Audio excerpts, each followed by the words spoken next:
parallel bars now, this is Matt Goldstein in the middle of his routine. Tied for 10th in the prelims, 8.75. Finished top 20 here a year ago. And Matt Goldstein, his final event in competition. Matt had a really clean routine. Here's the dismount. A piked backflip with a half twist. Nice landing. P-bars is probably second to pommel horse in difficulty and in terms of getting a very high score. You're looking at the competitors here on the parallel bars. Now let's go over to the high bar where our good friend Anthony Cirillo, with 2 first place already, is competing here.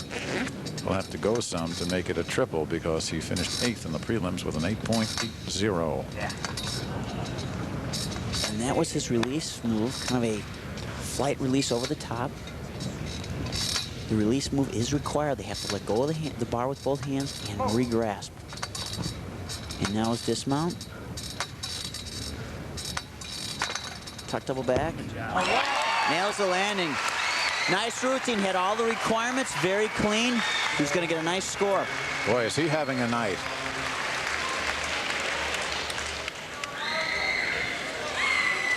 End of Anthony Cirillo's routine, coming up to the dismount.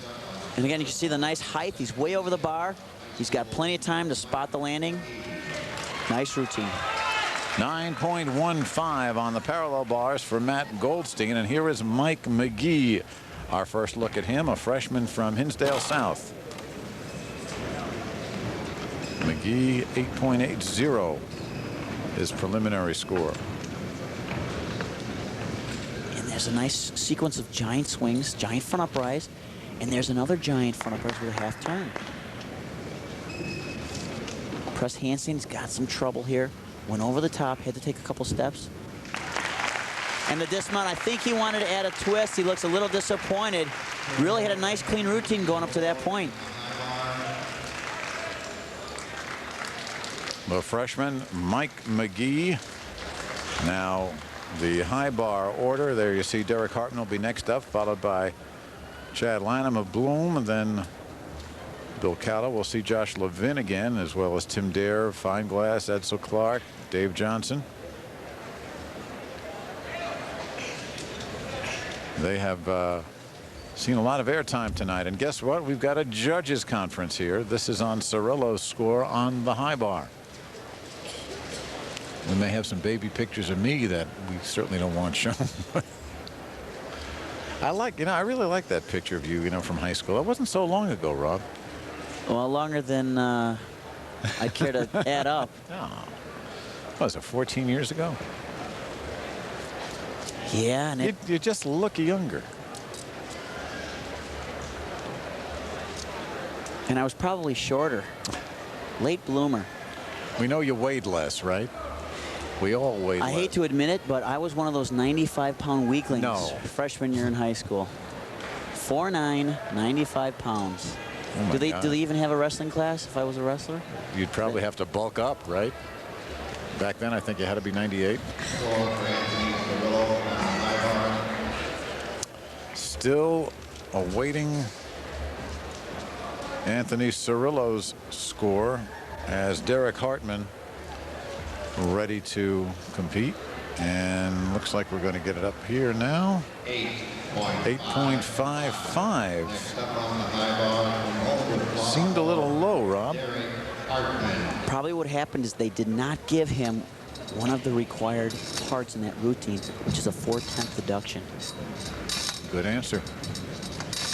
Here is Hartman, 9.10, his prelim score. And Derek really taking advantage of some flexibility. When he straddles his legs and comes into the bar, those are called Stalter skills.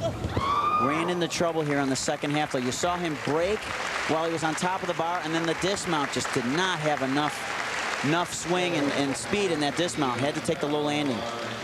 Watch this, just not get off the bar quick enough. Low on rotation, can't get those feet down fast enough, has to take the drop. 8.70, meanwhile, the score for Mike McGee, the freshman from Hinsdale South on the parallel bars. And here is Again, one of the 4 finals qualifiers for Glenbard West, Joe Kermond. And here's that strength part, the planche, which we saw a lot of on the rings. A couple of back straddle cuts.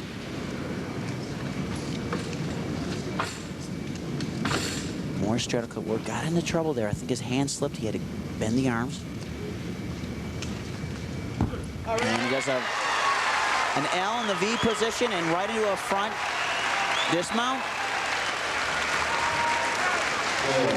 Kept the routine moving, had a couple breaks in there, and again, cumulatively, they add up and pull that score down. 8.65. Meanwhile, back on the high bar for Derek Hartman of Homewood Flossmoor. Here is Chad Lanham from Bloom.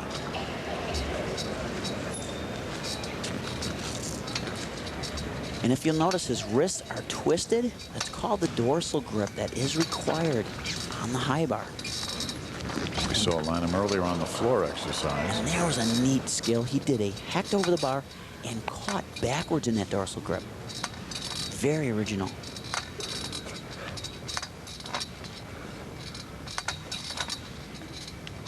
Full pirouette. Another full pirouette. And a front dismount with a half turn. Kind of a very unique routine. We saw a very original mount. He had a very original release skill. We'll take a look at part of it again. Here's that release move. Look at, hecht over the bar and blindly does not see the bar, has to reach behind and catch it. Moves back into Giants. Really some very original parts. That's what the judges are looking for in terms of giving the bonus. And the score, 8.60 for Joe Kermond on the parallel bars. Here is Eddie Ross. Second place finisher earlier. Eddie taking advantage of his great pommel horse ability, using the double leg circles and the flared circles on the end of the P-bars. Of course, it was on the pommel horse where Ross and Josh Levin finished 2-1. And press handstand. He needed to get all the way to handstand and hold it before that dismount. So he may get hit with a extra swing or a part of no value deduction. Well, the coaches are happy. The sophomore again showing maturity. Here's the finish of his parallel bars routine. And right here, he's in an L. He's got to press the handstand. He needs to hold it. And you can see he came down too fast into that backflip. On the high bar, Chad Lanham goes into first place, 8.95. And here is Bill Callow. Callow, our first look at him, junior from Lincoln Way.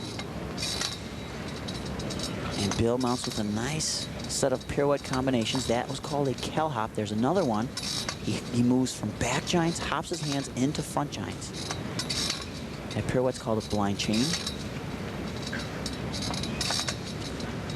Another blind change. And he rolls into that dorsal grip. Has trouble hopping out. I think he wanted to go into that front giant again. Unfortunately, cannot work through it. Has to take the stop.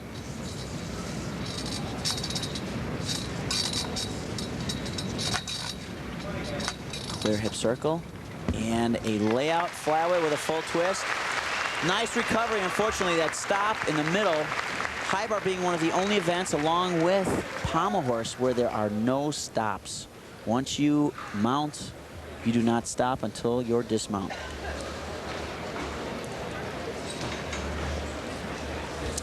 Again, conferencing going on Eddie Ross's routine on the parallel bars. Well, talk about a new sheriff in town. Glenbard West certainly came on with a rush. Hinsdale Central, two-time defending champion, and Glenbard West showed the signs last year, certainly with Josh Levin, of moving up. But here, boy, they just blew past everybody. Well, I don't think anyone doubted that Steve Kafka was going to build a strong program at Glenbard West. He won a state championship at Glenbard East, changed school, and of course, takes a couple years to build a program, and now I think we're seeing the fruits of his labor. And he's got underclassmen coming back. He has a senior, a junior, and 2 sophomores this year. So they should have a long run. And again, if you're going to compete with the likes of a Hinsdale Central, you have to do that because Hinsdale Central's got guys stepping in, filling the slots every year. Here is the score going up. Freddie Ross 8.50, and again indications probably are that either there was a required move not done, because it certainly looked like a stronger routine than that. And here's Bob Feinglass. Feinglass second in the preliminaries, 9.45. Bob presses the handstand. And a Diamondov right to another Diamondov to a Stutz hand. Bob is performing a notch above what we've seen so far. Front toss to upper arm. Peach to straddle cut. You saw his legs drag along the bars. That's going to be a deduction. Fight it. Oh, let the handstand go over. He's going to lose a 10th for every step on that walk. And the front dismount. Unfortunate he had a couple of those small bobbles, because really some spectacular swinging we saw there in the middle of that routine. The Diamondovs to the Stutz hand. Good looking routine again. Meanwhile, for Callow, 8.1 as we take a look. Now watch these swing parts. From a handstand, he bails. Watch, one hand stays on, and he does a full twist back to a handstand. There's another one. Again, called the Diamondov. Stutz hand. Great sequence. Here's Josh Levin on the high bar. Levin tied for third in the preliminaries. 9.15. Leader right now hasn't broken 9. It's 8.95. Chad Lanyon. And Josh moving very well, very smooth. Was a little flat on a couple skills. And again, we know Josh likes to swing. And there's his dismount, a tuck double back. Had to take the step. A good routine, but again, a little flat, costing him a couple tenths along the way. So Josh Levin goes through his high bar. We'll see him one more time. That'll be on the parallel bars. And here again, the finish of his routine. And that, again, that straddled skill was called a stalter. And now his dismount, tuck double back. Looks for the landing, came out a little soon, had to take that step.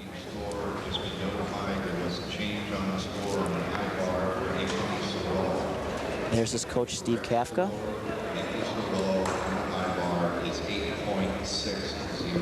Okay, we get a change, I believe, on Bill Callow's score on the high bar. Should be 8.6 instead of 8.1. Is that right? I believe that's what was announced, but we'll double check that. Callow was originally scored 8.1, which seemed very, very harsh. And we are waiting just to have that confirmed. Meanwhile, we can tell you that Sports Channel's coverage of the Illinois High School Association continues on Sunday, May 19th, 5 o'clock. 1996 IHSA Girls Track and Field Championships. Sunday, May 19th, 5 p.m. exclusively right here on Sports Channel. I'm Mike Lederman. He's Rob Brown. We're here at Forest View High School, the final rotation of the Boys Gymnastics Championships. We hope you're enjoying this because we have seen some outstanding performances. State record for the finals has been broken 3 times in 2 events, twice by Josh Levin. We've had a perfect 10 on the pommel horse. Have not seen that in Illinois finals history. And we have had probably more conferences than they used to do at NATO. And we get the score here. 9.10 for Bob Feinglass routine on the parallel bars. Brendan O'Leary, senior from Glenbard East. Beautiful giant front uprights. Back Stutz into a front and a quarter upper arm. And another great back uprise. Straddle cut. That one's called a Markeloff. Very explosive swinger here on the parallel bars. And his dismount. Way out front with a half. Really one of the more spectacular routines that we've seen on P-bars. Constant movement, difficulty, and again, that combination where the judges are going to give you bonus. Brendan O'Leary, Glenbard East. Watch this. Beautiful giant front uprights, right to back studs, right to a front flip, catches on the upper arm, keeps it moving. There's the Markloff. A little break. He's going to take a deduction for rubbing his legs on the bars. Just keeps this routine moving. Josh Levin, meanwhile, has gone into first place, matching his 9.15 that he scored in the prelims. Here's Tim Dare, 8.9 in the prelims. Tim mounts with a clear hip.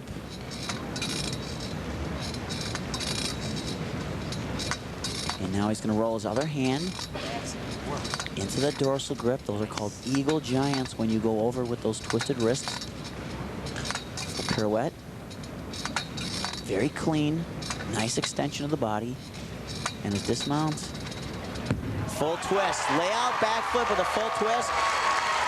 And the Red Devils fans happy about that one. Tim Dare had an earlier disappointment, but the high bar certainly looks like he exceeded his expectations. And again, I got to comment on how clean Tim works the high bar. Beautiful extension, beautiful form on that dismount. Again, that is Hinsdale Central style of gymnastics. Clean and hit your routines. Brendan O'Leary, a 9.35, and that is the leading score right now on the parallel bars with about half the field done. And here is Dave Johnson, 9.20, his preliminary score. And there's a unique skill, a back up rise into a front flip. That's called a whip it.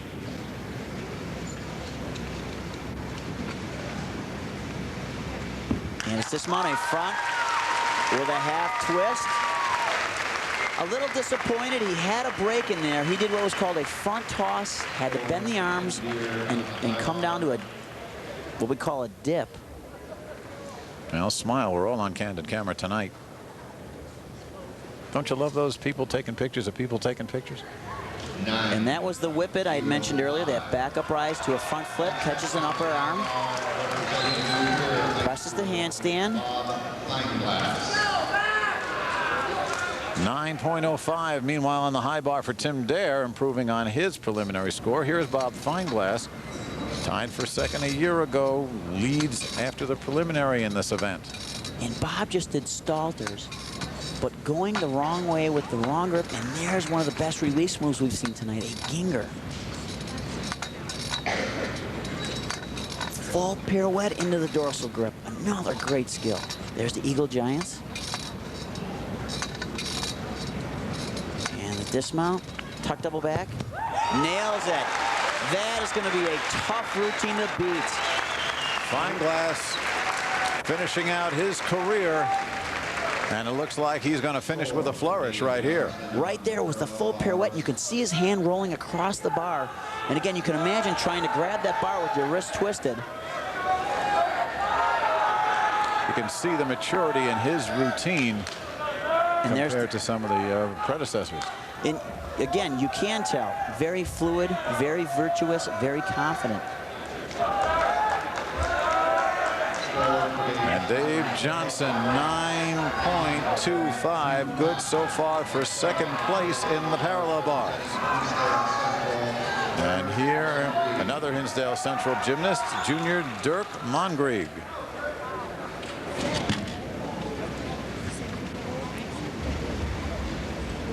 And there's the Maltese. We've seen it on floor, quite a bit on the rings. And two dip, pop, back straddle cuts. Press the handstand. Derek taking advantage of his strength. Back upright straddle cuts. Swing handstand. You could see him hesitate with the arms bent. That's going to be a small deduction. And a dismount, pike backflip. Very clean. Again, not packed with the most spectacular skills, but has all the requirements. Very clean. It's going to score well. Neil Krupika and the rest of the Red Devils coaching staffs congratulating Dirk Mongrieg. Meanwhile, we're waiting for Feinglass's score, and there it is. It is 9.45. Takes him into first place. by a considerable margin. Here is Edsel Clark, senior from Downers Grove North.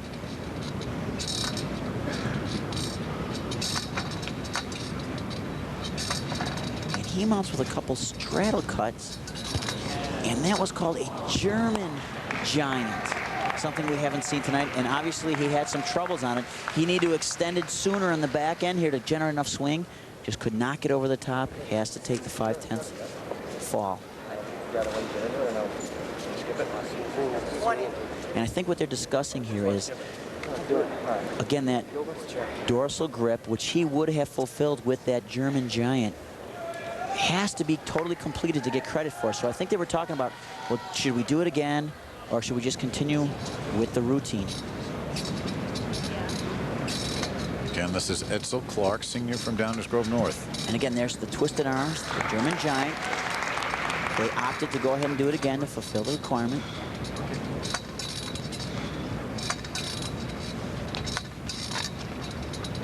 Nice Higgins pirouette.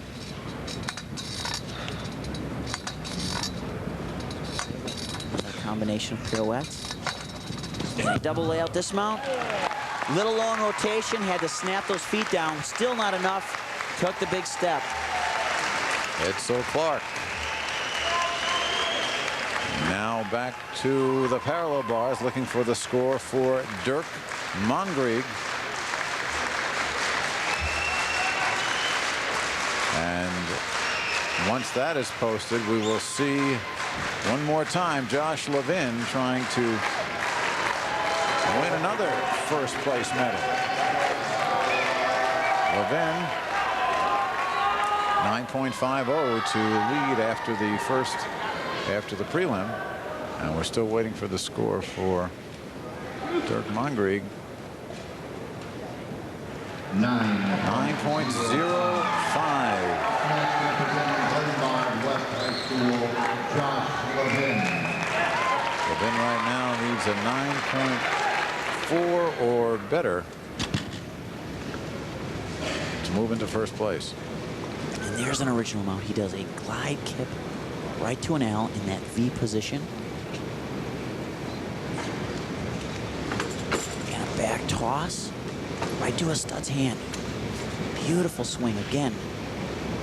Something Josh is very strong in. There's another stud's hand, small break, and a couple steps with the hands.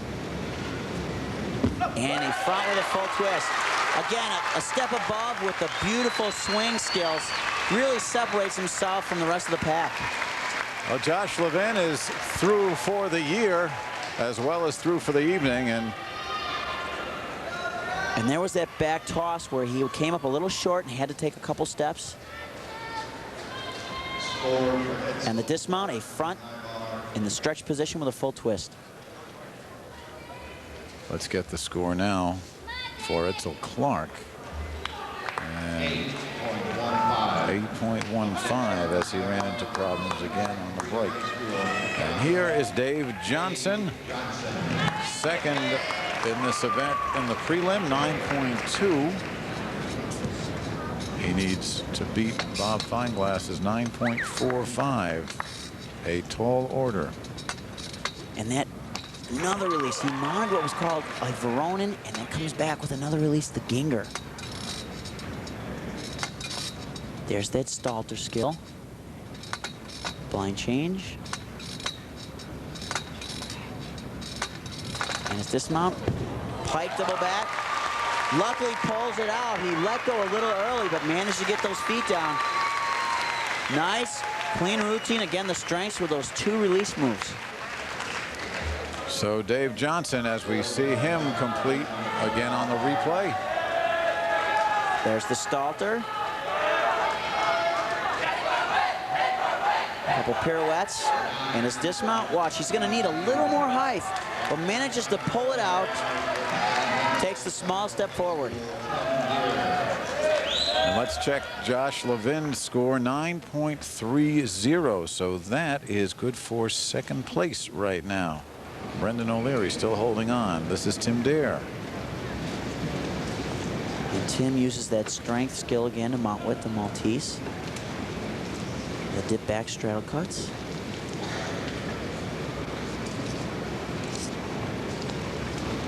And there's the studs.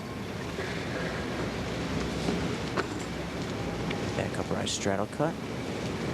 Working very smoothly. And a beautiful layout back flip. Nice clean routine.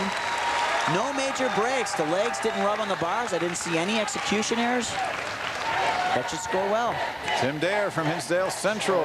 There's his swan song. That was the studs. Here's the back upright straddle cut. 9.3. And watch the nice height on the dismount. Pops it up there. Beautiful extension. And of course, sticks the landing.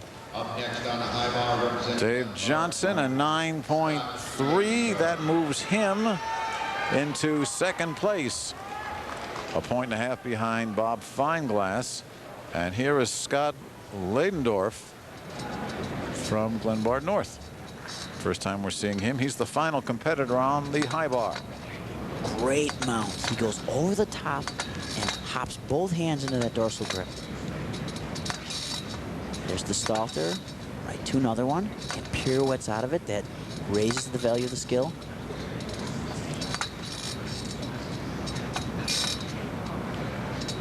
And again, combination of Stalters using long grip, going the opposite direction. And it's dismount, a front with a half twist. Nice routine, some original handwork and some original Stalter combinations. Scott Leidendorf, here he is.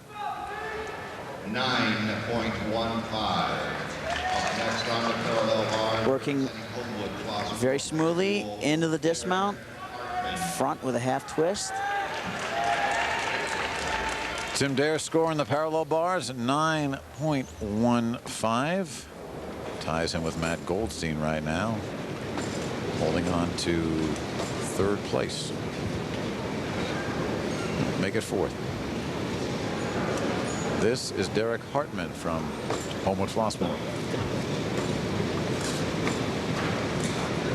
And Derek moving very well here, taking advantage of the straddle cut type moves. And there's a nice dismount, a backflip with a full twist. One of the more difficult dismounts we've seen tonight. Derek Hartman. We'll see that dismount again. Bails from the handstand, generates the backflip, and there's the full twist and the landing.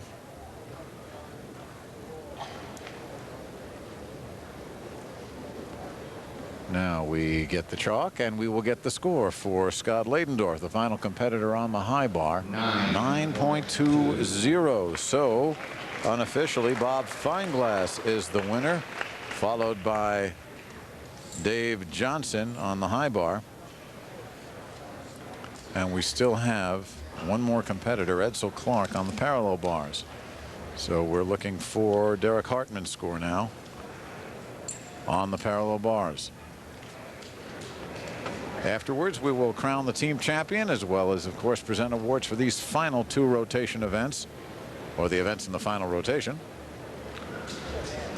Score for Derek Hartman on parallel bars. Still waiting for Hartman's score.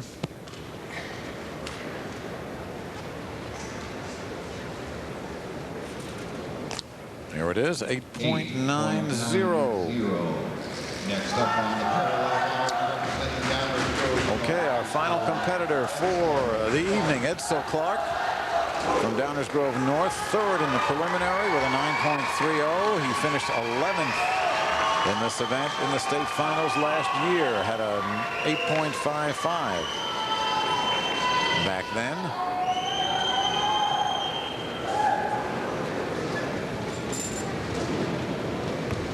And Edsel opts to mount on the end, glide back straddle cut to a V, and there's a straddle plunge, and ran into trouble right there. His hand slipped. He wanted to catch in full support and had to come down to upper arms.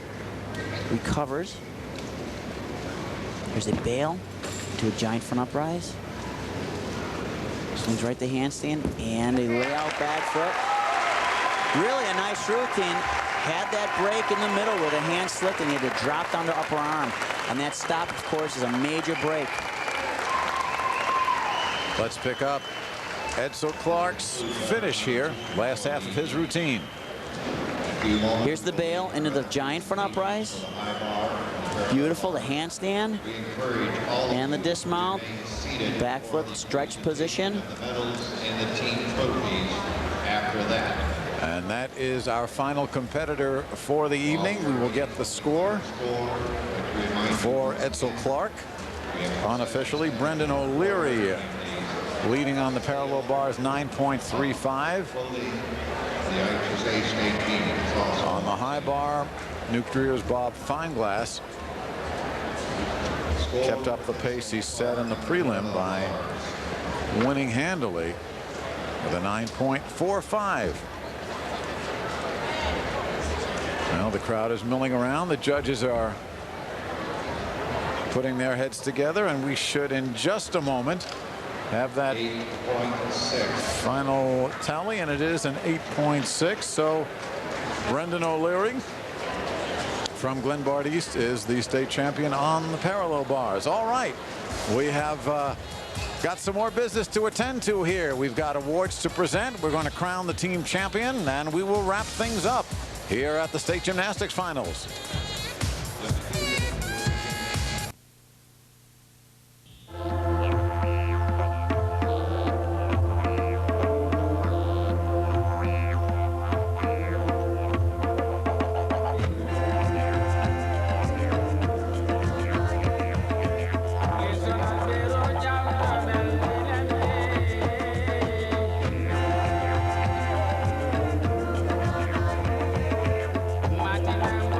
.9% financing for 24 months or 0 payment, 0 interest, and 0 down for 6 months. They're the headline makers. One person every week. Profiled on Biography this week. They have to vote for someone. Might as well be me. Straightforward views and a complete look at their life. This was really, really stellar, really big. Be the person in the know by knowing the person everyone's talking about. The newsmaker of the week, every week. Only on Biography this week.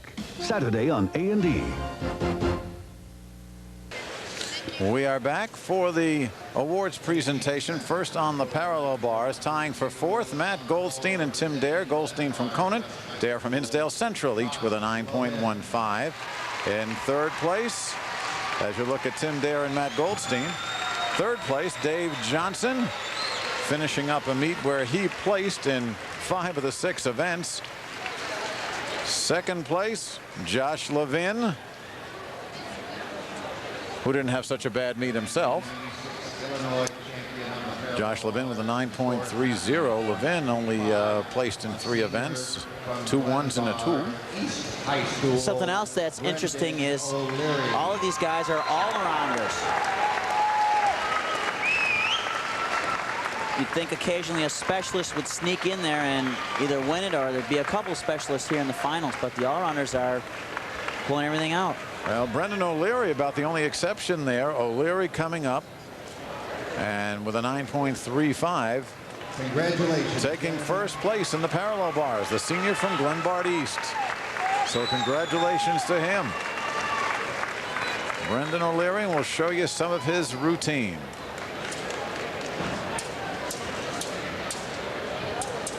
He mounts with, again, a beautiful giant front uprise. Back struts right into the front. And I talked about it quite a bit, the combination of skills, one difficult skill after another, which we just saw there, is what the athlete needs to get the big score. That's where they're going to get their bonus points. Very clean, nice landing, of course. Has everything he needs to win that event. Brendan O'Leary.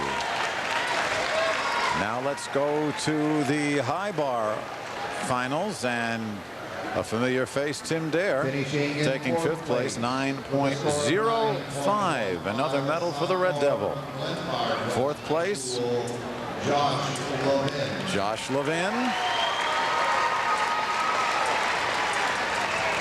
Levin, his 4th medal in 6 events, 9.15. 3rd place now, Scott Leydendorf from Glenbard North, 9.20. So he got to break up the monopoly a little bit. Here's Scott. Because you're going to know the first two guys. Second place, 9.30 his score. And once again, the one-man team from St. Rita High School, Dave Johnson. Boy, it's a tough call if you have to pick a non-all-around MVP of this meet between Josh Levin, who 2 firsts and a 10-0. Dave Johnson, 2 firsts, 2 seconds in the third. And the beautiful thing is we're going to get to see them go head-to-head again next year.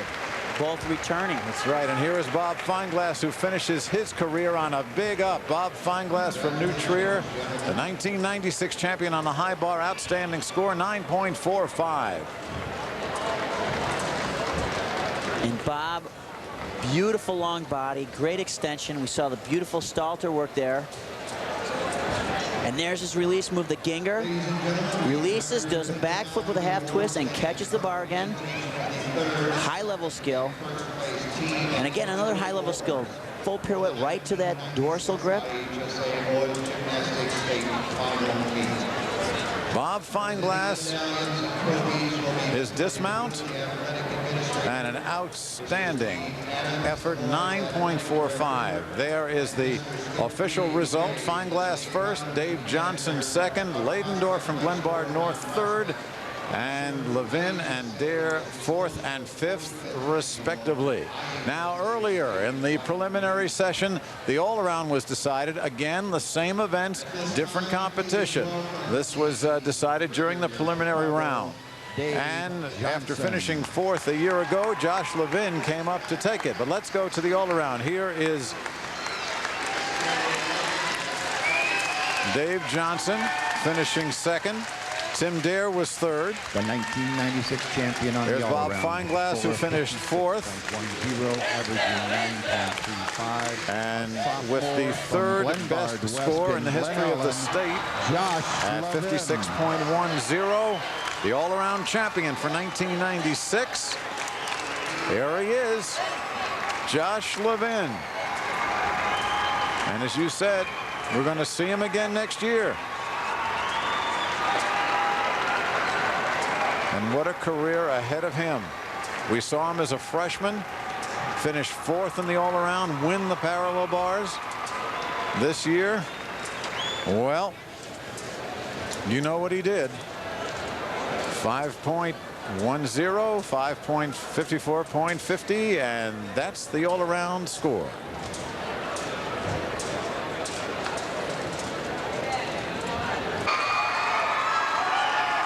And now the team championship. It goes to the Hilltoppers of Glenbard West High School.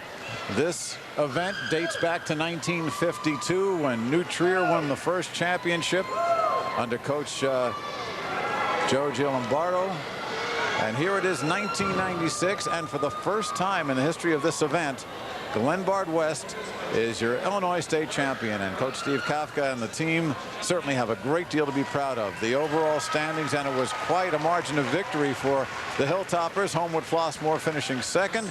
Two-time defending champion Hinsdale Central, hit hard by graduation and injury this season, still takes third. Our congratulations to the Red Devils, as well as to Downers Grove North and Conan High School finishing fourth and fifth. Well, Rob Brown, certainly was a record-setting evening tonight. Really saw some tremendous gymnastics. My compliments to Glenbard West. They really dominated this weekend's competition.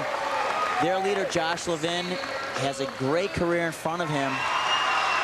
First 10-0 in Illinois gymnastics history on the pommel horse. And we'll take a look at it right now. It's got to be worth at least one more glance. And again, notice how beautiful his swing is. The extension, great form. Here's his dismount. Look at all the handwork. Without a break, sticks to landing. great, great gymnastics. Well, there are inclinations that it might happen. He scored a 9.95 in the prelims, and everybody was ready for it, and Josh Levin certainly did not let anyone down. Skip Ray presenting the medals to all the Hilltoppers and Coach Steve Kafka. And in just another moment, we will be presenting the first place trophy. Meanwhile, other heroes, of course, Anthony Cirillo with 2 firsts in the floor exercise and the vault.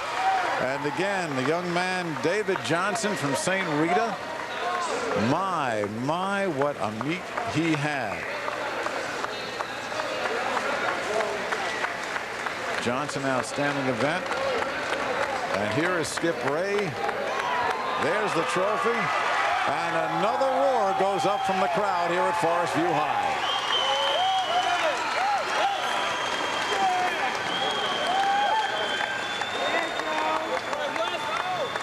Well, our congratulations to Glenbard North. And at this time, Sports Channel would also like to thank David Fry, Sue Henriksen, and everybody at the Illinois High School Association for making these championship events possible. We'd also like to thank Skip Ray of Prospect High School for his coordination of the Boys Gymnastics Championship. The Illinois High School Association Boys Gymnastics Championships produced and directed by Tim Sutton. Graphics coordinator Brian Duell. Remote facilities provided by Trio Video of Chicago. So for Rob Brown, I'm Mike Lederman saying so long from Arlington Heights. The preceding has been an exclusive presentation of Sports Channel. So long, everybody.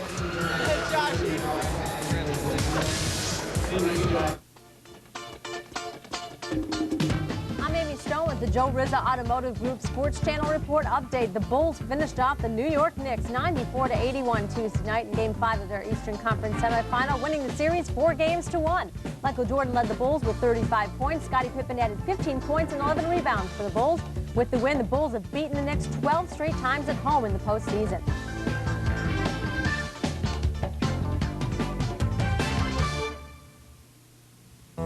Take the Joe Rizza Ford Challenge. Find a better Ford price if you can. You can't. Go on, check it out.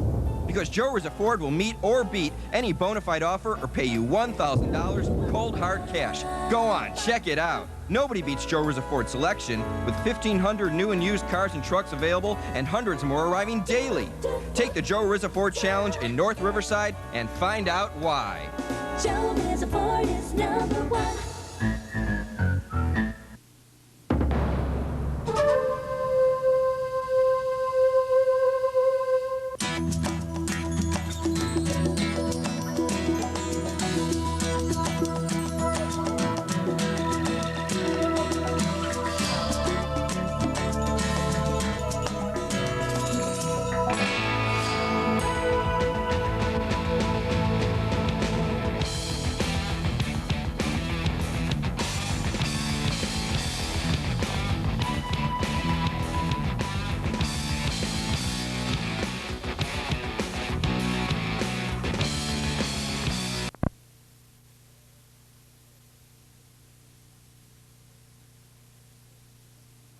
Available from NBA Video. Chrysler Plymouth presents Live in the Locker Room, brought to you by the Stars of Chicagoland, your local Chrysler Plymouth dealers.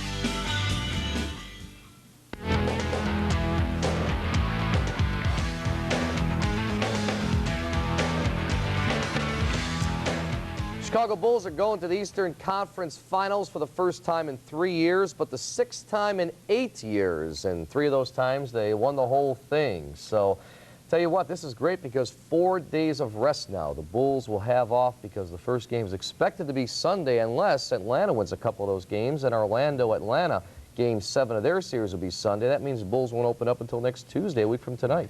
Well, that might be a bit too long as far as I'm concerned. You can use the rest. I think 4 days is a perfect little scenario for these guys to get it done, and you can use that rest. And, you know, it's one of those type of years that everything falls into place. Something happens here. Tony Kukoc gets a bad back. Bench comes into play well. It's a championship year right in the making right here. Well, don't worry.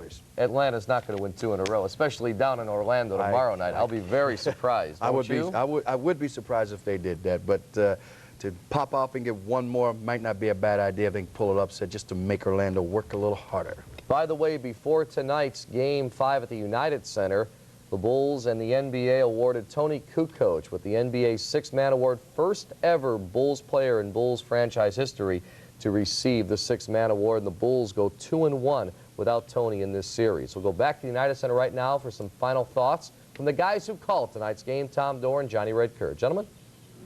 All right, thanks, guys. And, John, a couple things to talk about. First of all, the Bulls with a huge win, close out the Knicks. You and I talked beforehand about rebounds and about the bench. And you're just telling me that both turned up pretty big again tonight. Absolutely. You got Randy Brown scored well, Bushler, Steve Kerr, Bill Wennington. So the Bulls' point production was down during this Knicks series. It was way up during Miami, and I would assume the next series it might go way up too. Well, you're talking about who's next, and that's the question now, obviously, for the Chicago Bulls as they get a win. First round against Miami, the field goal percentage above 50, points per game about 107. Semifinals, field goal percentage down to 41, points per game 83.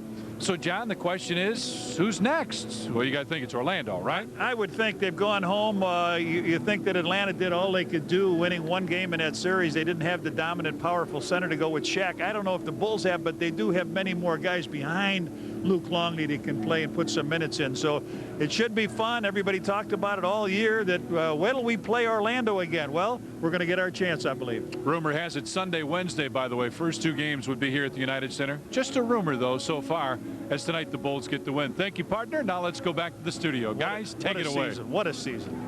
Yes, it has been, Big Red. Thanks, guys. You know, but a strange series for Scottie Pippen, who battled through injuries and shooting woes, but busted out tonight with a huge game, not only scoring, but also in rebounds and steals. Scottie plays 42 minutes, hit 5 of 12 shots from the field, 2 of 4 three-pointers, 3 of 4 free-throwing, finishes with 15 points, 11 rebounds, 5 steals, 2 assists. Scottie Pippen had a heck of a game tonight. Well, a very aggressive game. He's had good games along the way, but when you don't score once again in this league, you have the tendency to think, well, he didn't have a good game. But Scottie had more of a positive outlook in his game, more aggressive outlook in his game, and nothing like coming home and playing in front of the home crowd to get that type of lift. But at the same time, when you have the chore to watch a Mason and a Oakley on a daily basis on a series like this to play defense, they will sap you of your strength, because these are some very powerful, tough guys that also have a flair to shoot the basketball that don't get a lot of credit for what they do on the offensive end.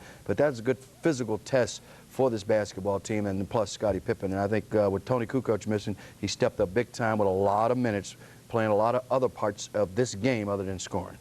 Give me a synopsis on this series. Was it more difficult than it looked, or was it easier than it looked? I mean, the Bulls win 4-1, but you go back to games 3 and 4, and that importance of winning Sunday, it was unbelievable. Well, you look at the record books, 4-1. 3 of those games could have easily gone to the New York Knicks. If a little more shooting was added to it, they could have won. But they know how to demonstrate winning, and that's being the Bulls being championship, so they overcame that. Steve, this was not an easy series. This is a very physical, tough basketball series, and a New York team that I take my hat off to you for playing a tough, hard-nosed series, because that's what this team is all about, and I think we need right here in Chicago give them more respect than we have been. Michael Jordan finishing with 35 points, hitting 13 of 29 shots, also had 5 assists and 2 rebounds. Phil Jackson now ready to meet the media at the United Center. Well, that was one of the playoff games that we call a mudder. And we muddled through the first half and were able to find some rhythm at the end and came out and played a pretty good second half, even though that was suspicious all the time. I like the energy we had. We were operating well, but we just couldn't seem to find a rhythm to start the game. And fortunately, our defense held us in there until we could find some rhythm on the offensive end. I want to extend my best wishes to the Knicks. I thought they played a very good series, very intense, and it was a heck of a battle. All season long, you've generously played your bench, and this series, you've gone 10 and 11 players deep. I think he went mostly 8, 9 a couple of times.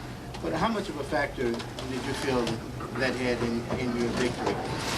Well, it was ultimately the key. For example, tonight, Luke Longley couldn't seem to find himself out there most of the half, at least the first half. And Bill Wennington had troubles. Sally came off, did a little bit of a job for us out there. Judd Bushler in short minutes played great tonight, and the guard core of Brown and Kerr were very good out there defensively for us too. We had some needed our bench in this series very much. Bill, are you concerned that you guys lost some momentum in this series? No. No, we're not at all. We knew there was going to be this kind of a series, that we were going to have to get into a slugfest out there, and it was going to be a battle. We just knew that we had to control the lane, control the board.